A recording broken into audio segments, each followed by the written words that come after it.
কেলুরে, তোকে এই জঙ্গলে রেখে গেলাম, তুই সাবধানে থাক। আমার যা অর্থনৈতিক অবস্থা, আমি আর তোর খরচা বহন করতে পারছি না। আমি চললাম, সাবধানে থাকিস। এই বলে কৃষক তার বুড়ো ছাগলটাকে একটা জঙ্গলে রেখে দিয়ে চলে গেল। কি স্বার্থপর রে বাবা, এখন বুড়ো হয়েছি বলে আমার আর খরচা বহন করতে পারছে না, এই জঙ্গলে রেখে দিয়ে গেল আমার মালিক। আচ্ছা, মানুষ এত স্বার্থপর হয় কেন? ঠিক আছে, এখানেই আমি থাকবো। এই যে নরহরি দাস, তুমি আবার ফিরে এসছো?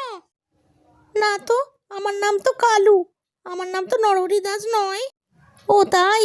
তা নরহরি দাস অনেকদিন আগে এসে এক বাঘকে জব্দ করেছিল। এখানেও একটা ভয়ঙ্কর পুরুষ্ট বাঘ আছে। তুমি এখানে নতুন, সাবধানে থেকো ভাই। ঠিক আছে বন্ধু, তোমাকে ধন্যবাদ। ছাগলটা সারাদিন ঘোরাঘুরির পর সন্ধে হয়ে আসছে দেখে একটা আশ্রয় খুঁজলো। কিছুক্ষণ পর সে একটা গুহা দেখতে পেয়ে সেখানে রইল। ওটা ছিল বাঘের গুহা।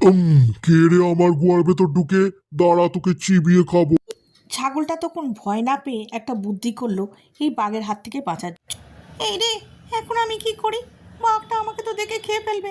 আচ্ছা, ওই হলুদ পাখিটা বলছিল না অনেকদিন আগে নরহরি দাস বলে কে ছিল? দেখি কি করা যায়। আচ্ছা, আমি নরহরি দাসের নাম করে কিছু একটা বলি, যদি বাঘটা ভয় পেয়ে পালায় তাহলে খুবই ভালো হয়। কে রে তুই? বাঘ নাকি? আয় আয় ভেতরে আয়। আমাকে চিনিস না? আমি নরহরি দাসের ভাই কেলু চরণ দাস। একটা খাই, দুটো খাই, সাত বেটাকে চিবিয়ে খায়। আয় আয় ভেতরে। বাঘটা তার দাদুর থেকে নরহরি দাসের গল্প শুনেছিল। সে ভাবলো বোধহয় সত্যি করে নরহরি দাসের ভাই এসছে। সে ছুটতে থাকলো। পথে শিয়ালের সাথে তার দেখা হলো।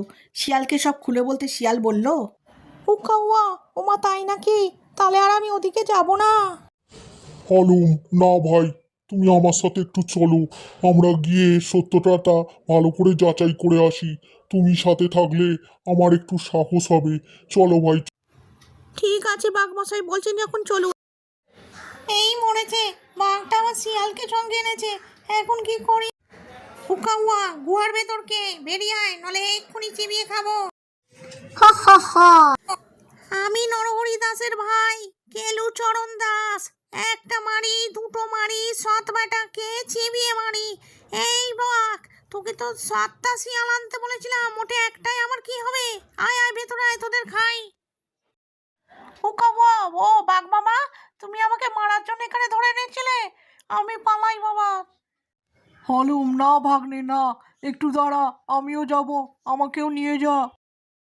এরপর ভোর হতেই ছাগলটা ওই গুহাটা ছেড়ে অন্য জায়গায় চলে গেল আর বলল, ওই ছোট্ট হলুদ পাখিটা যদি নরহরি দাসের গল্পটা না বলতো, আজ আমি বাঘের পেটে যেতাম। ওকে অনেক ধন্যবাদ।